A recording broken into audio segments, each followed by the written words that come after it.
વડોદરામાં LCB zone 2 ગેરકાયદેસર ચાલતા ઇન્ટરનેશનલ કોલ સેન્ટરનો પર્દાફાશ કર્યો છે।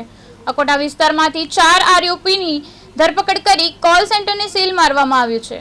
આરોપીઓ અમેરિકન નાગરિકોને લોનની લાલચ આપી તેમની બેંક અને કાર્ડની માહિતી મેળવી ઓનલાઈન છેતરપિંડી આચરતા હોવાનું તપાસમાં સામે આવ્યું છે। પોલીસે મોબાઈલ, લેપટોપ સહિત રૂપિયા 3.57 લાખનો મુદ્દામાલ જપ્ત કરી વધુ તપાસ શરૂ કરી છે।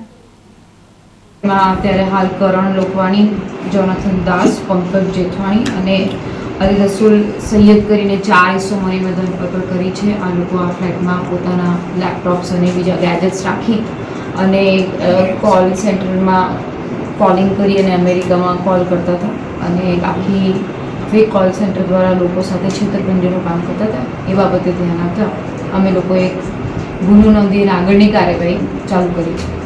એમાં શું હતી આ લોકો કેવી રીતે ફ્રોડ કરતા? આ લોકો 4 એજન્ટ